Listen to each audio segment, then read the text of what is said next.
Pronto. Então nós vamos dar continuidade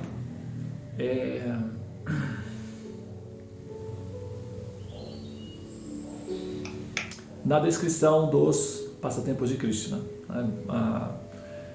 Nós havíamos falado anteriormente sobre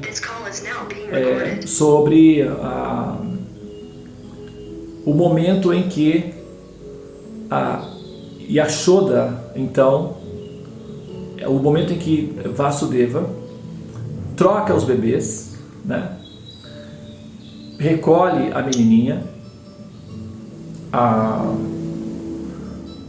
leva a menininha para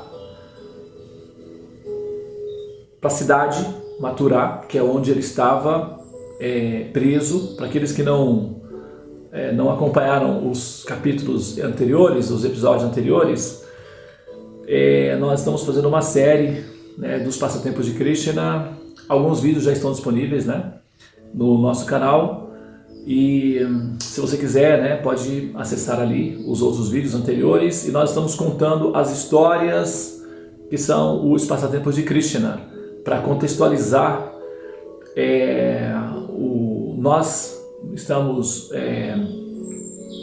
buscando entender a criação de Deus, nós estamos buscando entender Deus, nós estamos buscando entender a nós mesmas enquanto almas, né? E como esse processo é um processo relativamente grande, é uma operação complexa de ser feita, nós estamos fazendo compartimentalizadas, né? Como uma construção de um arranha-céu, né? A gente está fazendo por compartimentos. E nesse momento nós estamos já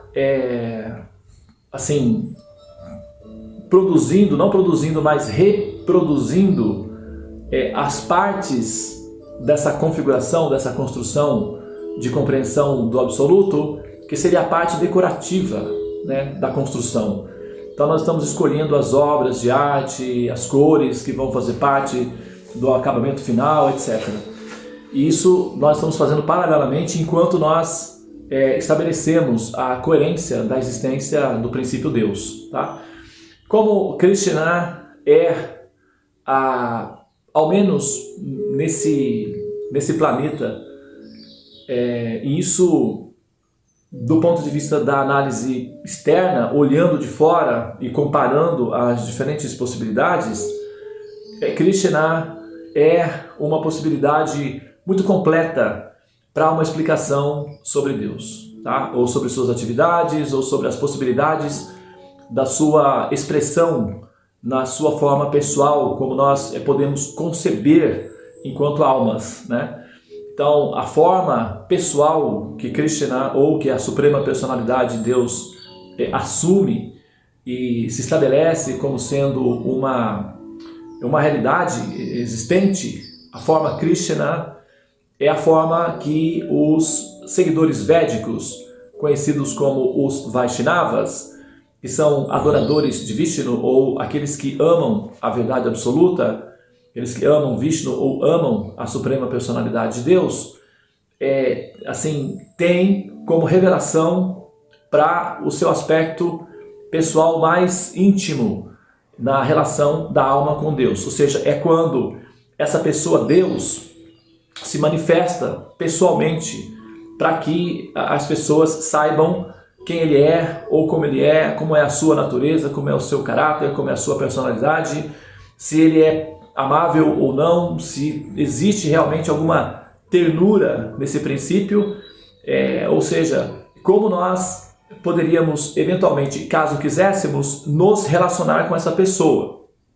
Então a gente, né, cria nós temos esse campo que necessariamente todo buscador acaba tendo que se deparar, porque chega um momento que o filho quer conhecer o pai, né? Imagina que você tem um filho e você diz para o filho assim: o seu pai te ama muito, o seu pai é muito rico, o seu pai é muito famoso, o seu pai tal, etc. E aí você fica mencionando para o seu pai, para o seu filho, as qualidades do pai, né, do seu filho. Chega um momento que esse filho ele fica curioso para ver, para saber quem é, como é, né, para falar com esse pai. E se você diz, mas você não pode falar com ele, ele nunca vai poder vir, então é muito assim, é um pouco frustrante na verdade, né? Você se deparar com isso. Pode ser que essa criança, esse filho, ao invés de desenvolver um amor por esse pai, desenvolva uma certa revolta, né, com relação a esse pai que é tão bonito, tão rico, tão importante, tão famoso, mas não tem tempo de vir visitar o filho que ele tanto ama, etc. Então, a gente colocando essa situação do ponto de vista das religiões, as religiões no mundo têm a proposta, né, tem a prerrogativa de ser o representante de Deus, ou os sacerdotes, né, no caso, seriam aqueles que eventualmente seriam os representantes dessa pessoa, Deus.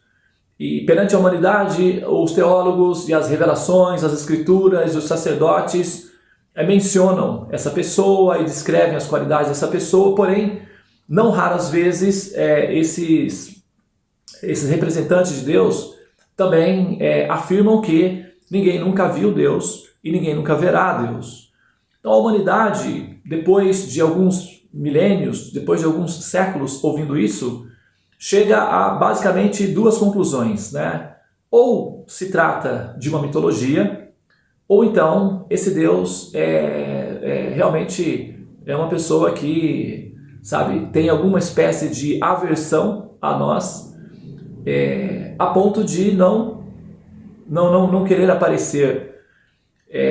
Ou nós somos muito hediondas, muito assim, descartáveis ou muito impuras talvez, que essa pessoa sinta tanta ojeriza de nós, tanta aversão, talvez não emocional, mas nós sejamos tão decadentes e hediondas e horrorosas, que essa pessoa linda e encantadora não possa vir nos ver para não, digamos assim, sei lá, não se incomodar, né, com a nossa decadência existencial. Então, como é que nós nos sentimos?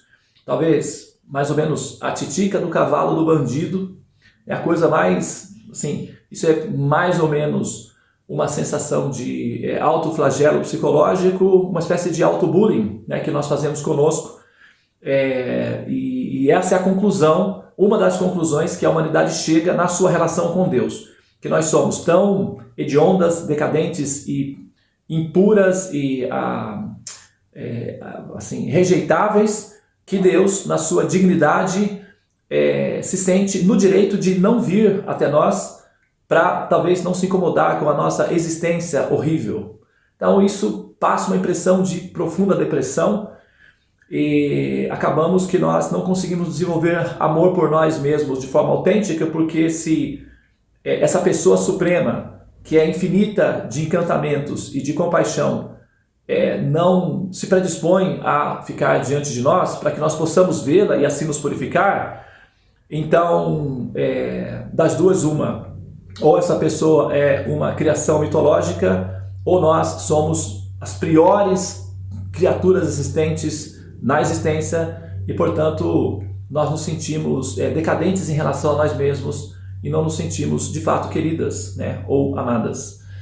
E o efeito colateral disso daí é depressão, ansiedade, suicídios, porque quando uma criança ou um ser, uma pessoa se sente abandonada, talvez, ela desenvolve esses estados crônicos de depressão, né, de tristezas, ou de revolta, talvez, que é mais ou menos o que acontece. Essa é uma situação. A outra é o cinismo, né? Nós, assim, desenvolvemos um relacionamento cínico, em que professamos, né, que amamos um ser, que na verdade nós desconfiamos da sua existência, e na ausência da presença real desse ser, então nós nos amamos, ou amamos-nos entre nós e procuramos cuidar entre nós. Como nós temos a prerrogativa de que esse ser nos abandona, então, apesar de nós tentarmos nos abandonar entre nós, nós também temos uma tendência a nos amar para a gente poder sobreviver, nós também temos a tendência de nos abandonar e de nos machucar entre si.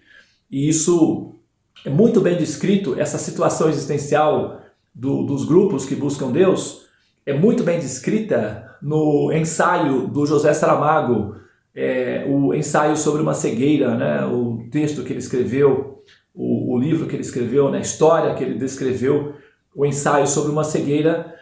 Não sei se o José Saramago ele tinha assim, esse ponto de vista, né? Da colocação dele. Nós sabemos que ele tem um posicionamento ateísta perante a ideia de Deus. Ele é ateu, ele se propõe ateu. Então, essa visão é uma visão verdadeira, descrita por um ateu, da condição psicológica do homem em relação à existência de Deus, né? Um ser abandonado, cego e em conflito entre si, né? Bom, então essa é uma ideia. E esse amor a Deus seria uma espécie de cinismo, em que nós, teoricamente, amamos, porém nos desconfiamos desse princípio, né? Isso tudo pela ausência de uma presença real, né? Porque nós somos convencidas e até coagidas, de certa forma. Algumas religiões até nos coagem a fazer isso sob ameaças, né? A Idade Média demonstrou que a religião pode ser cruel quando quer ou quando está nas mãos de pessoas cruéis. O islamismo, né, radical demonstra esse tipo de situação. Os cultos de seitas destrutivas também demonstram que pessoas esquizofrênicas que ouvem, né, teoricamente, a voz de Deus para fazer mal aos outros demonstram essa condição.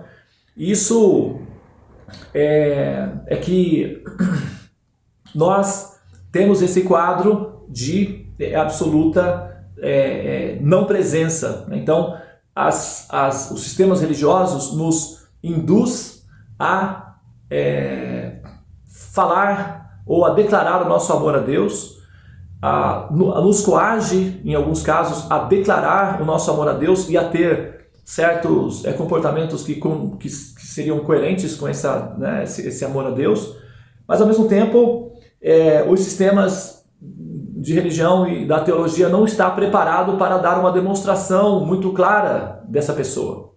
Isso torna o mecanismo inseguro, frustrante e, por que não dizer, revoltante. Por isso, do ponto de vista, eu não sei, né, se algum de vocês já foi ateu ou já tiveram na posição de um ateu, e eu já estive na posição de um ateu radical, no sentido de um ateu unilateral, e já defendi, né, em muitos casos, as ideias e os princípios do ateísmo. Então eu tenho uma experiência bem vívida dentro desse campo, dentro desse contexto.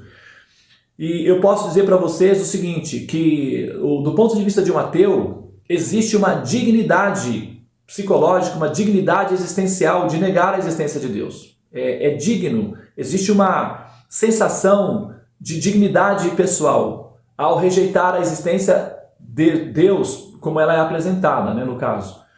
Porque uma pessoa que diz que me ama, que diz que me quer bem, mas que nunca aparece, é como um amigo que diz que gosta de você, que curte você e tal, e você faz uma festa e esse amigo não vem. Você chama um amigo para o futebol e ele não vem e tal. Então você nunca vê esse amigo. Chega uma hora que você começa a questionar, né, esse amigo, você começa a querer saber qual é a sua, né?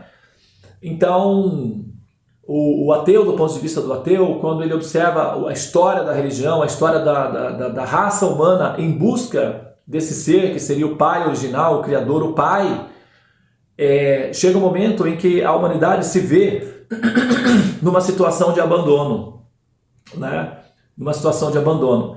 E essa situação de abandono cria uma revolta, e quando não cria uma revolta, e a revolta desse abandono é tecnicamente o ateísmo, e também ou então o cinismo, em que a humanidade teoricamente professa esse amor a Deus, mas na prática se vê que elas não estão harmonizadas com esse princípio de amor, e as guerras religiosas e as guerras de modo geral demonstram que a humanidade, apesar de se declarar teísta, tem um comportamento tipicamente, do ponto de vista do ateísmo radical, que é aquele ser que, desconsiderando a existência de Deus ou a existência de Deus, o interpreta de uma maneira violenta e se utiliza da violência nas suas relações ou nas suas inter-relações. E as guerras demonstram isso. As guerras são a prova de que o ser humano, apesar de professar,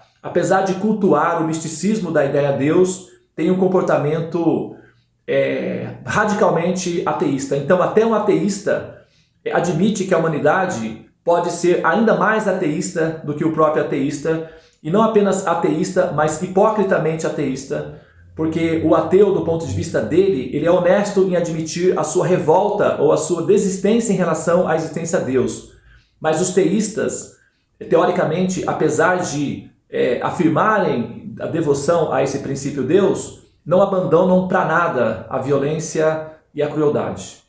Então, eles admitem que a existência de Deus ela é improdutiva, porque ela não é capaz de impedir o ser humano de ser cruel e violento, apesar de declarar, a sua devoção, a sua dedicação a Deus. Então esse é um dos problemas teológicos que a humanidade enfrenta na hora de fazer a sua avaliação acerca do princípio Deus, tá? Bom, agora o que acontece dentro do sistema védico de revelação acerca desse princípio? Mesmo do ponto de vista das leis da física, o tempo é um princípio relativo, né? Uma pessoa que viaja, por exemplo, à velocidade da luz em um foguete, viaja mais lentamente que uma pessoa que está parada na Terra. Essa pessoa, o tempo passa mais lentamente para ela do que para a pessoa que está na Terra. Então, se uma pessoa faz uma viagem de 1 minuto na velocidade da luz, quando ela retorna, o bebê já vai ter, 60, 70 anos de idade. E ela vai continuar com a mesma idade. Supomos que se eu pego um foguete e viajo à velocidade da luz, eu estou com 49 anos. 1 minuto depois eu estarei com 49 anos. Mas o bebê que nasceu agora, quando eu voltar, talvez já tenha 60 ou 70 anos de idade. Essa é a questão da velocidade da luz, da relatividade geral, dentro do contexto do espaço-tempo. Então, eu estou falando isso daí porque Krishna, dentro da revelação védica, Vishnu é descrito que ele aparece em todas as regiões onde há... Desculpa. Em todas as regiões onde há civilizações organizadas, onde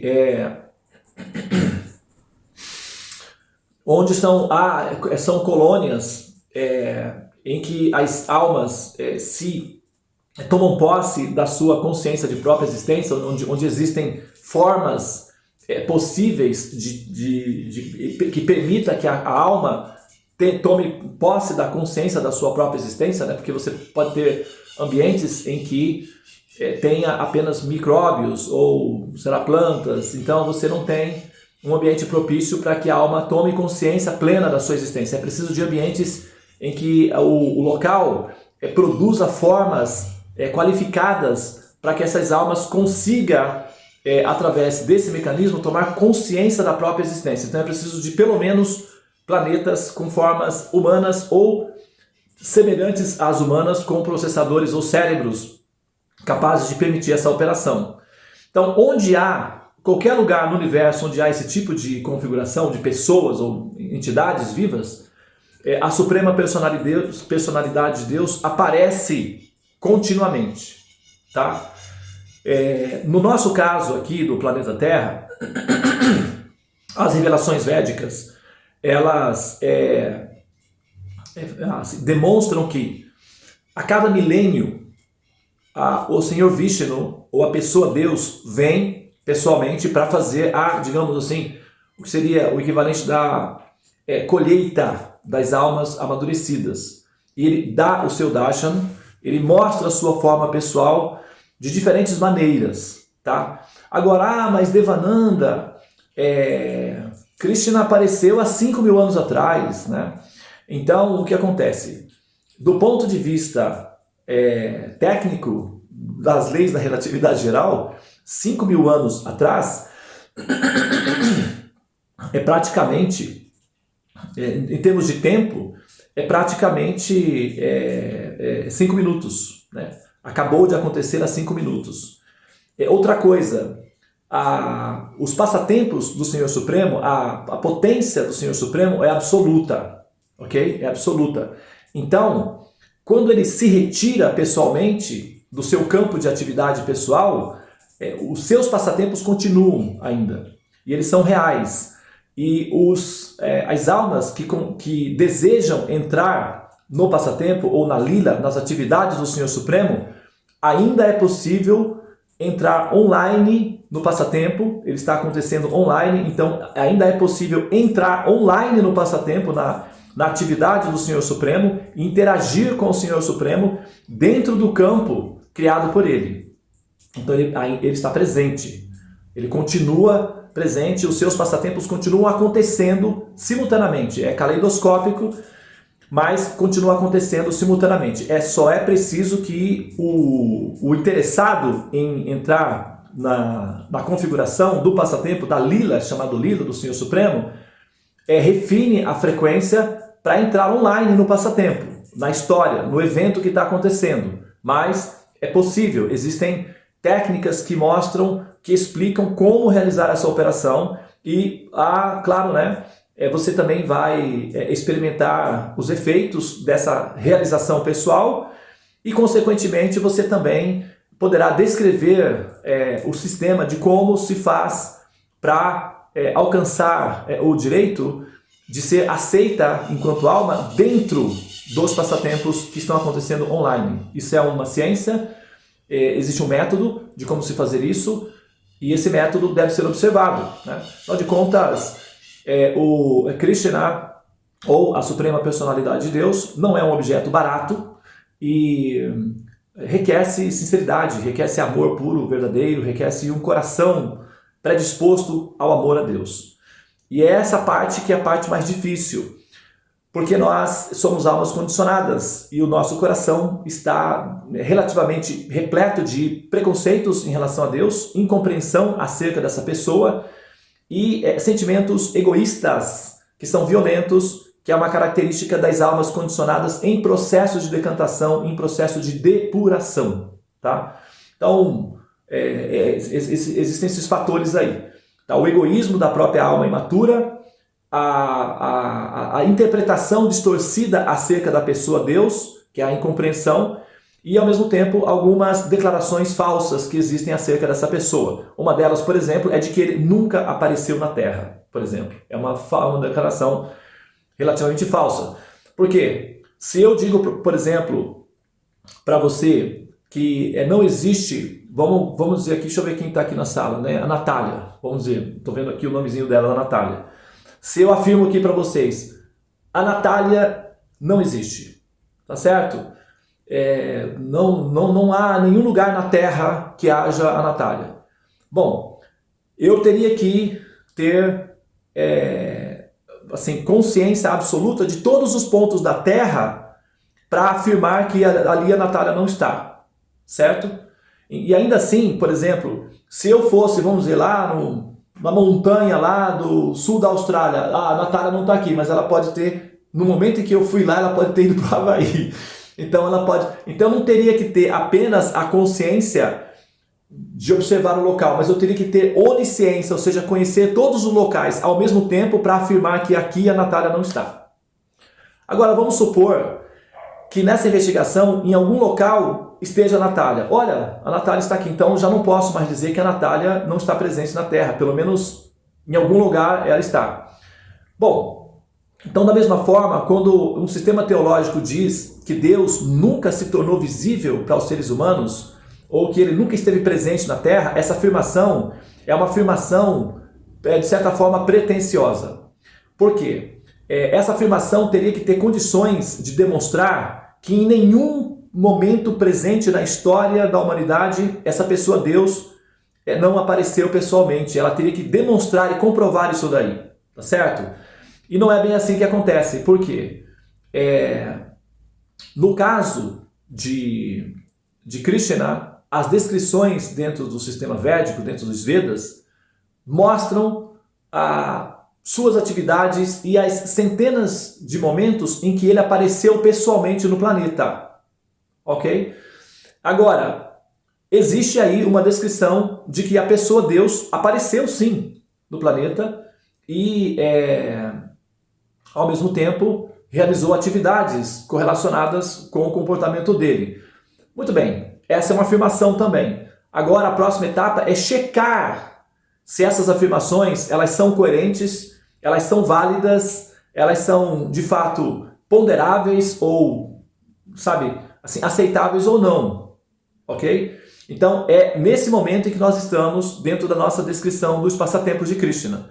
Nós estamos, primeiramente, porque assim, são histórias, ok, ótimo, são histórias felizes, alegres, bonitinhas, mas podem não passar do contexto de mitologias, porque existem muitas histórias, os povos criaram histórias, os gregos criaram histórias lindíssimas, os romanos têm histórias, os árabes, todo mundo tem histórias, né, para contar. Tem o gênio da lâmpada, os tapetes que voam, os duendes, tem, né, os druidas, enfim, sabe, os índios, né, Iracema, o boto que vira homem, todo mundo tem histórias. Então por que Krishna não seria mais uma dessas lindas histórias que a humanidade criou, né? E por que nós assim, adaptaríamos toda a nossa vida ou a nossa experiência de existência para admitir que essa pessoa aí seria a pessoa Deus, né? E por que nós não poderíamos simplesmente admitir que são histórias, né? Ou mitologias criadas? Afinal de contas, o ser humano cria muitas histórias. Muito bem. Então, a gente precisa verificar se, de fato, né, isso corresponderia a histórias mitológicas ou se essas afirmações acerca de Krishna seriam, ao menos do ponto de vista intelectual, plausíveis ou aceitáveis. Ou seja, haveria realmente uma probabilidade de que essa pessoa corresponderia àquilo que nós intelectualmente ponderamos acerca de Deus? Vamos fazer uma verificação das suas atividades, das suas falas e vamos checar se corresponderia. Então agora a gente está fazendo esse tipo de investigação. Bom, a gente está aqui, né, falando sobre o aparecimento de Krishna, certo? E nós estamos partindo do princípio de que Krishna é a manifestação direta da suprema personalidade de Deus, né? Então nós não estaríamos, pelo menos em tese, hipoteticamente, nós não estaríamos falando de uma história mitológica. Nós estaríamos, em tese, como eu disse, né, falando de uma pessoa extremamente importante, a qual é de interesse coletivo, é patrimônio cultural de toda a humanidade. Então, nós precisaríamos contextualizar essas afirmações para que isso tivesse algum sentido objetivo e não ficasse no campo das hipóteses religiosas ou das mitologias, ok? Então, pessoal, no caso de um Bhakta ou um devoto de Krishna, a sensação de abandono, a sensação de carência ou a acusação de separação entre a pessoa Deus e a alma, ou seja, as suas partes integrantes, desaparece do contexto, porque não há essa ojeriza, não há essa repulsa de Deus para com a humanidade. Ele vem na humanidade, ele interage com os seres humanos, ele convive entre os seres humanos, ele realiza atividades entre os seres humanos, ele se mostra ao ser humano, ele toca o ser humano pessoalmente. Tá? Então, essa é um ponto de partida. Se isso é válido, se isso é verdadeiro ou não, é um outro campo, é um outro nível, é um outro passo da investigação. Mas ao menos a ideia de que ele nunca vem, de que ele nunca esteve presente, de que ele nunca estará presente, de que nós não somos capazes de vê-lo pessoalmente ou interagir com ele, não está válida nesse caso. Essa afirmação fica de fora da operação, porque essa afirmação ela gera, primeiramente, como eu disse, vários problemas, efeitos colaterais na busca da realização do amor a Deus. Ela traz junto com ela muitos vírus que atrapalham no processo de relacionamento de amor da alma com Deus, porque imputa ao coração da alma o sentimento de abandono, um processo que é uma autoflagelação psicológica do ponto de vista teológico, e transfere para Deus uma característica que ele não tem, que é o separatismo.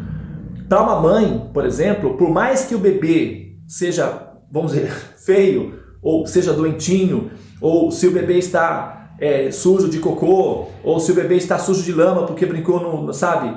Ou se o bebê está cheio de ferimentos, para uma mãe amorosa, esse bebê ele nunca vai ser objeto de nojo. Uma mãe cheia de amor nunca vai olhar o seu próprio bebê, por mais que ele esteja numa condição assim, que do ponto de vista de outra pessoa seria intocável, para esta mãe, esse bebê jamais será intocável, devido ao amor que ela sente. Então, pensar que Deus nunca vem entre os seres humanos porque nós somos intocáveis, é transferir a Ele uma qualidade que Ele não tem, que é a qualidade do desamor. Ele não tem essa qualidade do desamor. As mães humanas seriam muito mais perfeitas do que Deus, caso essa afirmação fosse correta, de que Ele não vem até a humanidade porque a humanidade seria muito caída e intocável, e não seria digna de ter um contato com Deus. Isso seria dizer que as mães humanas são muito mais amorosas e compassivas do que o próprio Deus, porque por mais que um bebê seja intocável, para uma mãe, esse bebê sempre vai ser amável. Ela sempre vai abraçar esse bebê, sempre vai cuidar e sempre vai tocar esse bebê, por mais que ele seja intocável. Ok? Da mesma forma, nós, por mais que nós almas fôssemos decadentes, caídas e etc., isso não seria uma dificuldade para Deus de estar entre nós pelo fato de que Ele é um ser completamente cheio de amor. Então nós não seríamos assim intocáveis a esse ponto de Ele permanecer separado de nós e jamais ter um contato ou não ter interesse em ter contato direto conosco. Isso não faz parte do amor. Então essa afirmação de que Deus não vem, essa afirmação de que Deus não aparece entre os seres humanos, de que nós nunca vimos ou nunca veremos Deus, essa afirmação ela é uma afirmação falsa do ponto de vista teológico acerca da existência de Deus, porque isso daí imputaria a Deus uma qualidade que Ele não tem, que é a qualidade do separatismo e do desamor. Tá? Do ponto de vista intelectual, essa colocação ela é improcedente. Tá? E do ponto de vista das revelações de Deus, o sistema védico está bem adaptado a isso daí e mostra como são os aparecimentos de Deus na Terra, o que Ele fez, o que Ele falou, com qual objetivo Ele fez isso, e eventualmente como Ele aparece, de quando em quando Ele aparece. Inclusive já existe dentro das escrituras védicas uma previsão, né, de quando ele aparecerá novamente. Já existe uma previsão de quando é que Ele volta. Quando o menino fala: mamãe, quando é que o papai vai voltar? Ah, semana que vem, meu filho. Ele está trabalhando, semana que vem ele volta. Ah, tá bom, então vamos esperar. Então é assim. Existe uma previsão mais ou menos definida de quando Ele volta, né? E os livros que explicam isso daí são chamados, as revelações são chamados Bhavishya Puranas. E a Krishna estava previsto para aparecer. Nas escrituras védicas havia uma previsão de que Krishna apareceria. E o passatempo mostra como foi, né, o oráculo, quando Kansa ele estava lá levando a irmã dele. O oráculo, então, a voz do céu disse: Kansa, olha lá, meu amigo, parabéns, você está aí, ó, na crista da onda, não é verdade? Você está poderoso ultimamente, não está não? Muito bem. Mas eu tenho uma notícia que pode ser que você tenha que lidar com ela. Essa moça aí, que por coincidência você chama de sua irmã, é a causa do seu sofrimento. Por quê? Porque ela vai ser a mãe de 8 filhos, tá? E o 8º deles vai ser como uma serpente caçando um rato. Imagina quem é o rato? Você, Kansa. Essa serpente caçará você e ela te matará. O 8º filho de Devaki será a causa da sua destruição. E tenho dito. E desapareceu a voz. Mais ou menos assim. Eu dramatizei um pouco aqui, mas foi mais ou menos isso daí, tá? Então, lá naquele momento já havia uma previsão do aparecimento de Krishna, mas as escrituras sagradas, védicas, já falavam do aparecimento de Krishna muitos séculos antes, talvez milênios antes.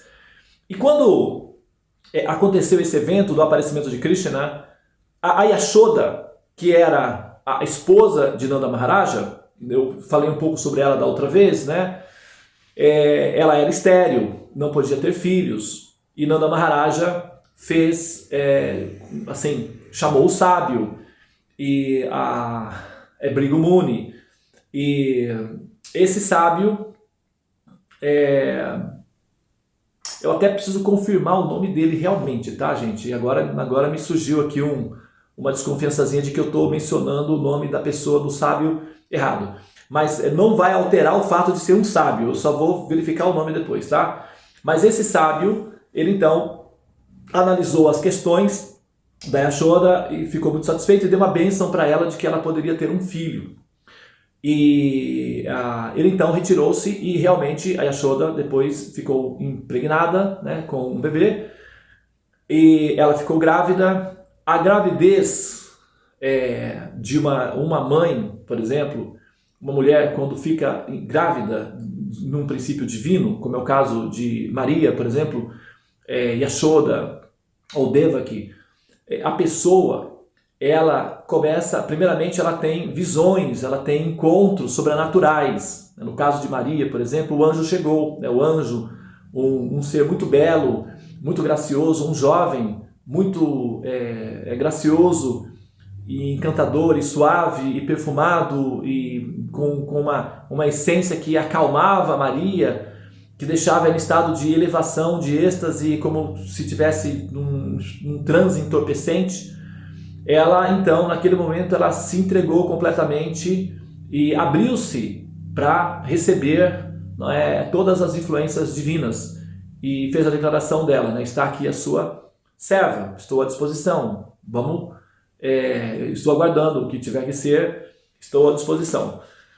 E no caso da Yashoda, ela começou a ver pequenos sinais, depois esses sinais foram aumentando.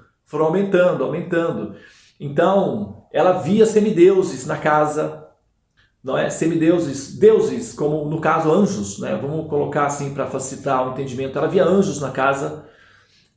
Essas divindades, às vezes, deixavam objetos lá na casa, e ela recolhia esses objetos. Às vezes, ela tinha uma deidade que ela adorava, de Lakshmi e Narayana, e às vezes ela ia para fazer a adoração dela, já tinha ali um anjo fazendo a adoração por ela.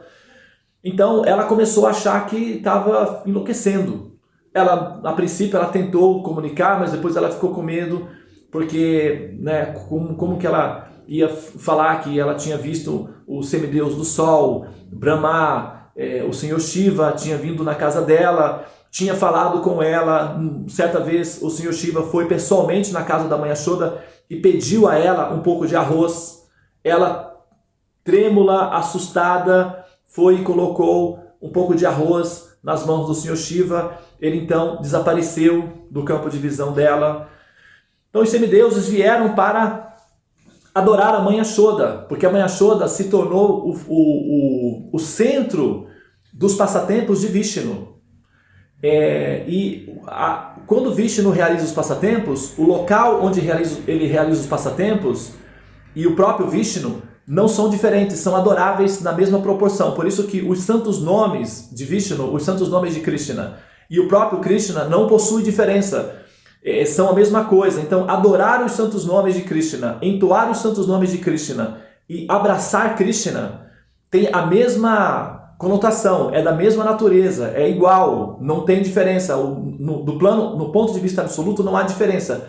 Agora, Devananda, mas eu quando canto Hare Krishna, eu não sinto que estou abraçando Krishna. É uma questão de tempo. Continue cantando Hare Krishna, que logo, em breve, isso vai acontecer. Claro que se você puder ajudar um pouco, como por exemplo, tirando do seu hábito de ser, por exemplo, as alimentações com sangue, que envolve dor, sofrimentos. Então, na medida que você tirar a sua relação com a dor e o sofrimento, isso vai facilitar na sua experiência de contato direto com o Krishna, tá? É preciso também refinar-se, né? Entrar na frequência. Como você está tentando sintonizar uma estação de rádio, você precisa, né, ali sintonizar a frequência. Ou a internet, você precisa pegar, né, assim, o sinal de Wi-Fi.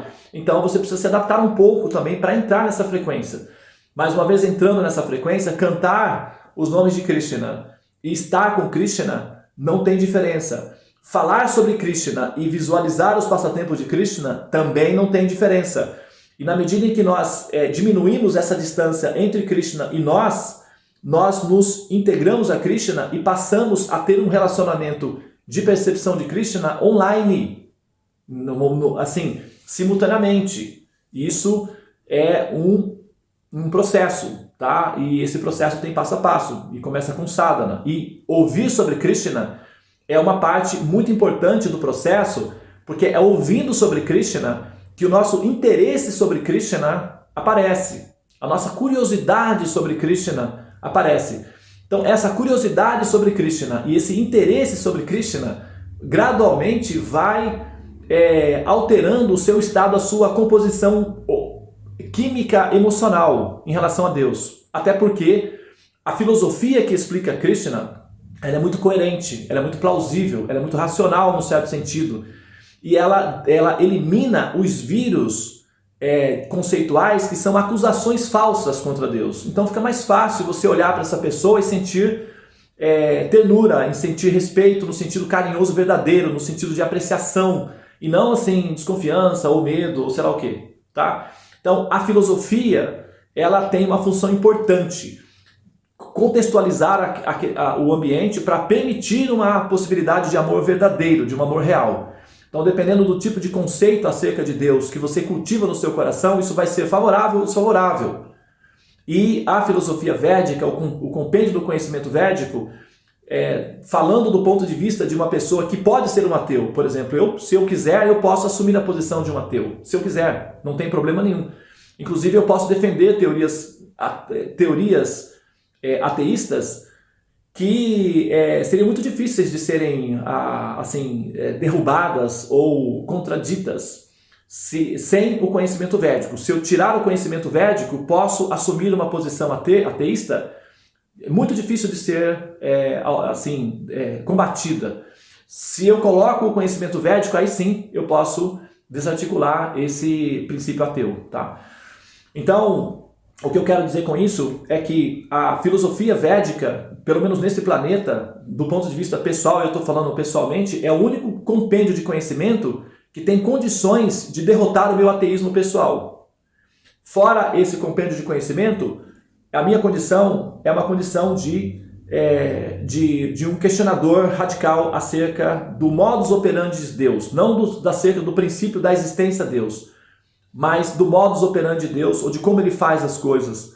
Esse seria um grande problema. Mas, afora essa parte, nós, falando sobre Krishna, despertamos a nossa ternura por Krishna. Tá? Então, por isso que é importante a gente, mesmo que seja pequenos detalhes, conversando sobre pequenos detalhes e tal, a nossa mente fica ligada aos pequenos detalhes e isso mantém um hiperfoco em Krishna. Isso nos purifica e desperta a nossa curiosidade amorosa sobre Krishna, tá? Então vamos lá. A Yashoda, ela então estava nesses estados de encantamento, vendo anjos, vendo deuses na casa dela o tempo todo.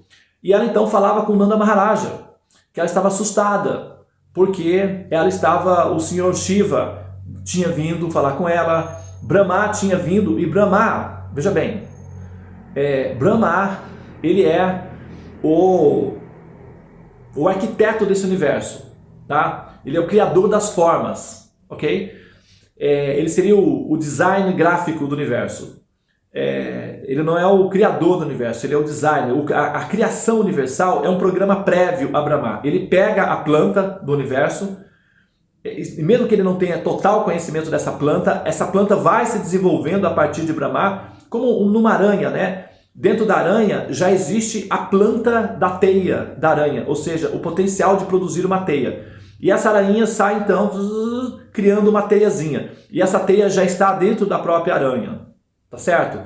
Então, da mesma forma, Brahma, ele é uma criatura, né, um princípio criado por Deus com essa função de ser o substituto de Deus, o criador do universo.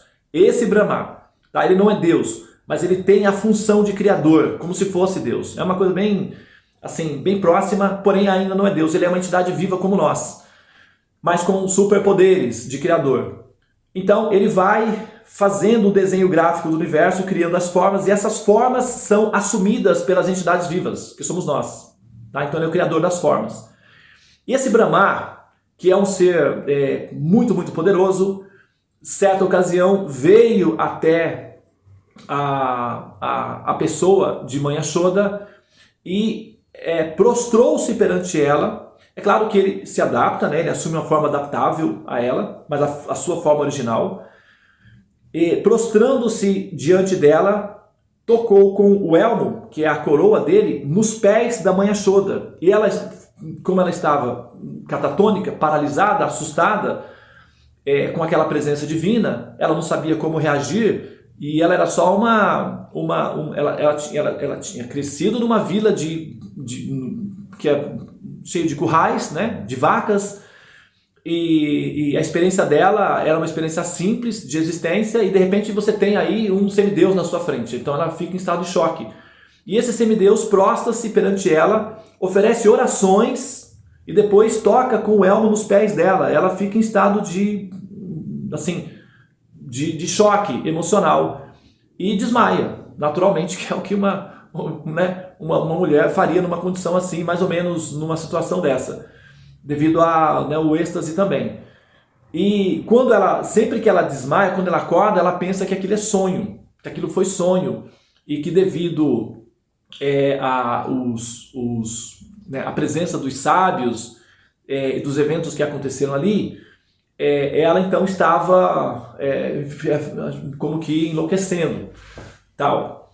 Então os semideuses, para não mais, então o Nanda Maharaja e ela fizeram orações ao Senhor Narayana, que é a deidade, pedindo para que a Yashoda se acalmasse, na verdade, né?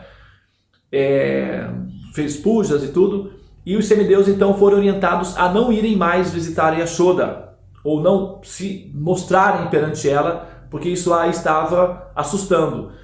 Então, a partir desse momento, ela passou a ter uma gravidez normal. Ela, depois desses eventos, ela então viu a barriguinha dela crescer e verificou-se que ela estava grávida. Então, ela teve uma gravidez completamente em estado de bem-aventurança, em êxtase, nenhuma dor, nenhuma contração, nenhum enjoo, nada. Ela só ficava assim um pouquinho zonza, mas de êxtase. Ela sentia um estado de êxtase contínuo, porque ela, né, era uma divindade que estava com ela. Ela não sabia, mas ela experimentava esse estado de bem-aventurança, esse estado de êxtase. E a Yashoda era uma rainha, lembrem-se. Então, as condições em que a Yashoda gerou esse bebê eram condições completamente favoráveis, né? Ela estava lá num ambiente cheio de mulheres amigas, amorosas, cuidadoras, com crianças brincando na casa toda, muita comida deliciosa, porque a Índia é sempre assim, cuidados, afeições, encantamentos, presentes, mimos. A gravidez da Yashoda foi a gravidez dos sonhos de todas as mulheres, entendeu? E foi assim que ela viveu a experiência da gravidez dela. Quando a mulher está a mais ou menos assim, próximo do momento do nascimento, 9 meses e tal, então ela recebe na casa, ela vai para um quarto especial, separado dos homens, ou do esposo no caso, né? Então o esposo passa a não ter mais contato, não ter mais o contato visual com a esposa, assim, quando ela começa a manifestar os sintomas de que o bebê vai nascer. Então ela é levada pelas mulheres num quarto à parte, num quarto especial, e elas então, as mulheres passam então a permanecer cuidando dessa pessoa por 24 horas, todos os momentos, até dar assistência para o nascimento. E Yashoda estava então, num certo dia, ela estava muito sonolenta, né? Estava parecendo uma lua crescente, e ela estava muito sonolenta.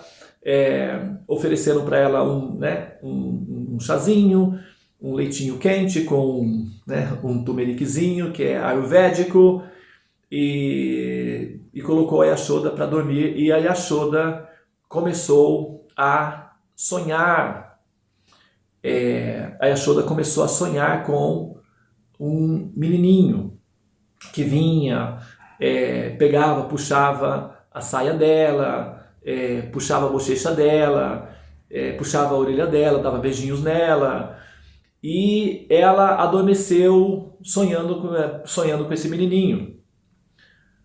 E o nascimento da Yashoda, a gravidez da Yashoda, no momento que ela teve o bebê, não teve esses processos de sangue, de dor, de gritos, essas coisas, nada disso aconteceu, né?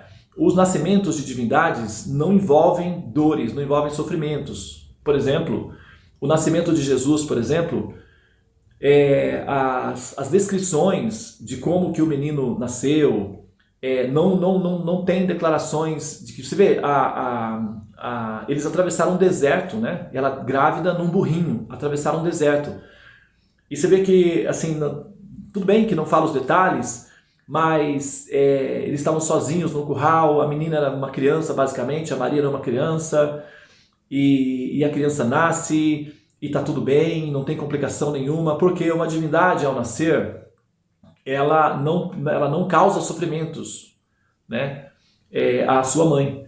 E isso no caso de Jesus, que Jesus é um Shakti-Avesha Avatar, né? Ele é uma entidade dotada de poder do princípio Deus e se manifesta. No caso de Yashoda, não era uma entidade dotada do princípio Deus. Era a própria suprema personalidade de Deus em pessoa. É uma diferente. E ela adormeceu. No momento em que ela adormeceu, ela sonhou. Do ponto de vista dela, ela é como se ela tivesse ficado uma semana dormindo e sonhando. E ela se perdeu naqueles sonhos que ela tinha, que ela não via que menininho, ela não conseguia identificar que menininho era esse. Mas ela saía no jardim, corria atrás desse menininho e tal, e brincando com ele no jardim. Isso dentro das emoções da Yashoda. Na cama ela só estava dormindo. Então as mulheres viram Yashoda dormindo, ela estava bem, não estava demonstrando nenhum sinal de, né, possível nascimento.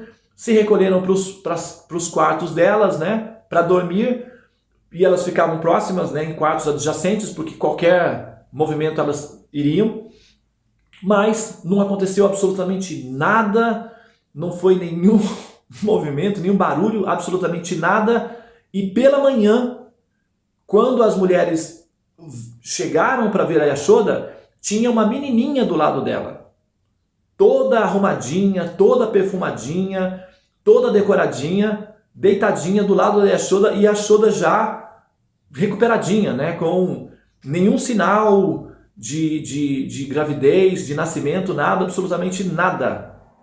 As mulheres entraram no quarto, levaram um choque, viram aquela menininha, Yashoda Ji, acordaram ela despertou. Quando ela despertou, as mulheres estavam com um bebezinho nas mãos, ela viu a menininha, ela não viu a menininha, ela viu que era um bebê e imediatamente viu que tinha nascido e desmaiou novamente, um estado de êxtase. Bom, acontece que quando ela viu o bebê, quando as mulheres viram a criança, o bebê, elas viram uma menina. Elas viram uma menina. Colocaram a menina do lado da Yashoda, a Yashoda estava, né, adormecida, que foi uma simulação da Yoga Maya, porque para ela, ela estava desmaiada, digamos tecnicamente, e colocou a bebezinha ali. Foram avisar o Nanda Maharaja que tinha nascido uma criança, que a filha dele tinha nascido. Então elas foram lá e comunicaram para Nanda Maharaja que tinha nascido a criança e era uma menina, e que ele já poderia entrar no quarto para ver. Quando ele entrou no quarto, era um menino, não era uma menina. Então, quando as mulheres voltaram para o quarto, e viram um menino. E isso deixou as mulheres confusas e o Nanda Maharaja confuso. Mas, como esses passatempos, eles são controlados pela Yoga Maya, que cria hipnoses na mente das pessoas. Então, por exemplo, numa hipnose é mostrado uma corda e é dito que essa corda é uma cobra. Então a pessoa fica com medo, né? Porque ela vê uma cobra, mas na verdade é uma corda. Isso é hipnose. Os artistas hipnólogos de palco fazem isso. A pessoa come uma cebola e sente o sabor de maçã, bebe água e fica bêbado, como se estivesse bebendo, né, cachaça ou sei lá o que, uma bebida alcoólica. Então isso é hipnose, é questão relacionada com o funcionamento mecânico da mente. E essa hipnose criada por Yoga Maya, gerando esse conflito de percepções, mostrou primeiramente que na verdade ela tinha tido... Só que o passatempo, a história do Vasudeva tinha acontecido de madrugada. E as mulheres entraram no quarto pela manhã. Então, em termos de cronologia, não é sincronizado. Porém, os passatempos de Krishna são caleidoscópicos. O que elas viram foi a criança no estado original. Porém, quando elas retornaram ao quarto, elas viram o que Vasudeva havia feito, trocado a criança. Tá? Então, viram Krishna. Quando elas viram Krishna, o êxtase de intensidade de amor, tanto das mulheres quanto de Nanda Maharaja, floresceu imediatamente. E a Yashoda também despertou nesse momento. E quando ela despertou, ela viu o menininho. E quando ela viu o menininho, era o menininho dos sonhos dela, que era Krishna. Então ela considerou que ela tinha sonhado tão profundamente com o filhinho dela, que ela não tinha visto o processo do nascimento do filho dela. E ela estava muito bem, estava feliz, o bebezinho estava ali. E imediatamente Krishna, ela ofereceu os seios dela para Krishna, e Krishna agarrou os seios da mãe Yashoda e mamou deliciosamente, produzindo uma refulgência de encantamento em todo o ambiente. E Nanda Maharaj então convocou as festividades para comemorar o aparecimento de Krishna. Por curiosidade, talvez por curiosidade ou por coincidência, né? A esse mês nós comemoramos, eu realmente, sinceramente falando, eu não foi planejado isso daí, não foi, realmente, sinceramente falando, não foi planejado. Nós simplesmente começamos a falar sobre os passatempos de Krishna. Então tá bom, vamos falar sobre Krishna, e começamos a falar lá da Deva, que contextualizando tudo, já faz, sei lá, 2 meses ou 3 meses que a gente está conversando sobre isso. E nesse mês, hoje é dia 4, eu acredito que sim. Não, peraí, hoje é dia 7. Tá? Hoje é dia 7. Hoje é dia 7. 7 é o princípio Ketu, né? É isso mesmo? Tá correto? Hoje é dia 7, Tulasi? É 7 hoje, né? Hoje é dia 7, sim. Hoje é dia 7, né? Hoje é dia 7, o princípio é Ketu. E Ketu é o princípio que é o Sahasrara Chakra, que é o chakra que está acima do Agyana Chakra, que já é em si um portal que dá para a transcendência. Então, nesse dia auspicioso, né, que é regido pelo Sahasrara Chakra, nós estamos falando sobre o momento, a situação, né, do aparecimento de Krishna. E esse mês, no dia 31, esse mês, agosto, no dia 31, nós comemoraremos o dia do aparecimento de Krishna. Chama-se Krishna Janmastami. Jamna significa nascimento e Ashta significa 8. Janmastami, aquele que nasceu, aquele que é o 8º nascido. Janmastami, aquele que é o 8º nascido. Mas a ideia de Krishna Janmastami veio depois. No momento em que, bem depois, né, isso é uma coisa recente, na verdade é uma nomenclatura recente, que só foi aplicada depois que se entenderam que Krishna era o oitavo e tal. Mas lá em Gokula ninguém sabia nada de Krishna sendo o oitavo. Krishna era o filhinho da Yashoda, apenas. E o Nanda Maharaja, então, convocou os sábios, os brahmanas, os sacerdotes, os panditas, os cozinheiros, os dançarinos, os músicos, e ele estava imensamente em êxtase com o filhinho dele, e ele queria dar caridades, e, nossa, ele organizou o festival mais incrível ali de Gokula, para satisfação de todos os habitantes de Gokula, etc. Inclusive a própria Kirtida Vrishabhanu, que é a mãe de Srimati Radharani, elas também vieram. Radharani ainda não estava na configuração, né? E a Kirtida veio para receber as bênçãos de Yashoda, para também ficar, digamos assim, grávida, porque ela também não podia ter filhos. E, enfim, o festival foi imensamente lindo, e era o festival em que se dá o primeiro banhozinho em Krishna. Então, o primeiro evento, o primeiro festival do aparecimento de Krishna não era o Krishna Janmashtami, foi o Krishna Abhishek, ou Krishna Jam Abhishek, que é o banho de Krishna. Então, o primeiro evento que foi o momento em que Krishna tomaria o seu primeiro banhozinho. E vieram todas as mulheres para fazer esse processo, e foi feito um festival gigante que durou muitos dias na terra de Gokula, a morada das vacas felizes. Tá? Então, foi assim que se deu o aparecimento de Krishna na casa de Nanda Maharaja, nos braços de Mãe Yashoda, e cercado de amor, de carinho, de uma situação auspiciosa, totalmente seguro, e todos muito felizes, todos muito seguros. No caso de Krishna, nada de dramas, nada de surpresas, nada de infelicidade. Krishna é a suprema personalidade de Deus. Ele sempre está cercado de bem-aventurança, tá bom? Muito bem, então é isso, pessoal. Eu acho que nós cobrimos, né, uma boa parte dos passatempos de Krishna.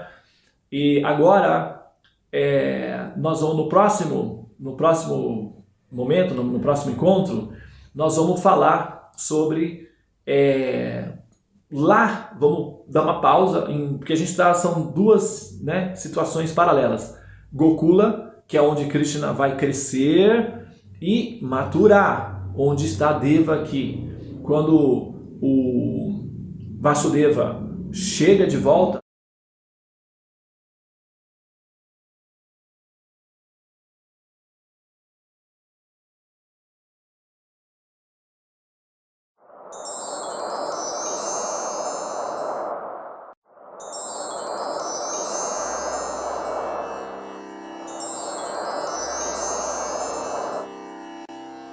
Hare Krishna,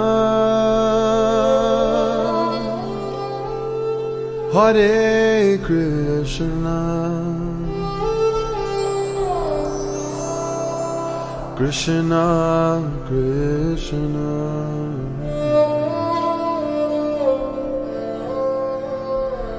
Hare Hare,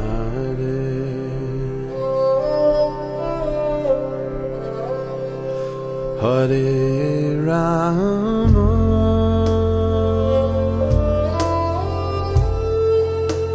Hare Rama,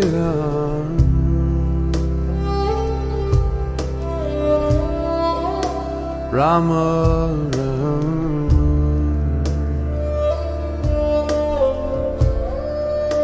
Hare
Hare Krishna, Hare Krishna, Krishna Krishna,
you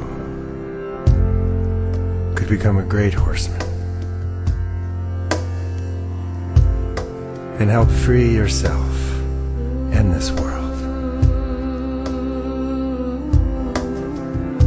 though only if you in prayer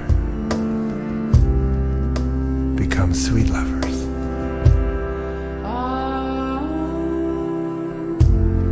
It is a naive man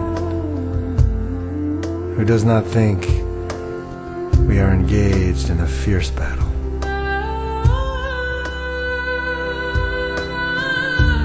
For I see and hear brave foot soldiers all around me going mad. Hare Krishna, and falling on the ground in excruciating pain. Krishna, Krishna. You could become a victorious horseman and carry your heart through this world like a life-giving sun.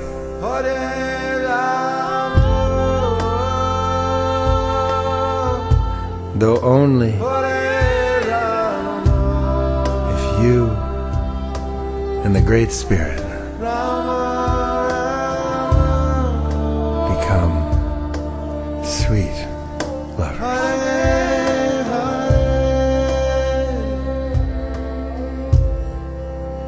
Hare Krishna, Hare Krishna,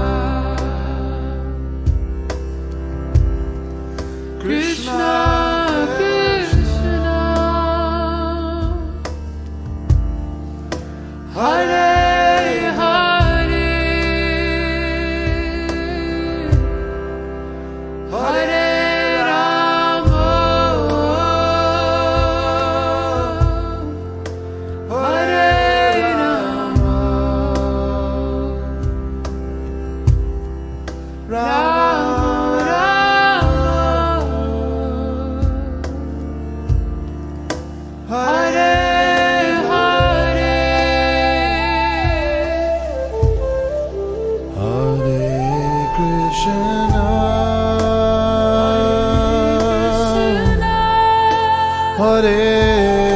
Krishna Krishna, Krishna Krishna, Hare Hare, Hare Hare Rama, Hare Rama, Hare Rama, Rama, Hare Hare. Take us home, Benji.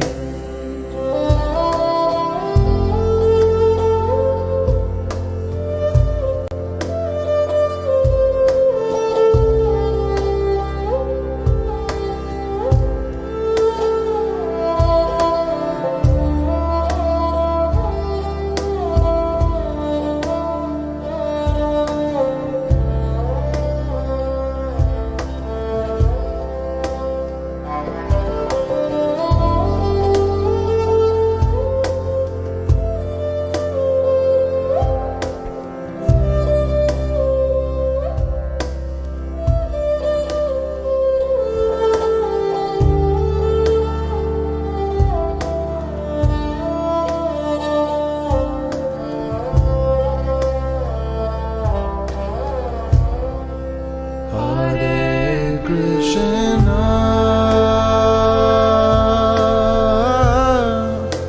Hare Krishna, Krishna Krishna,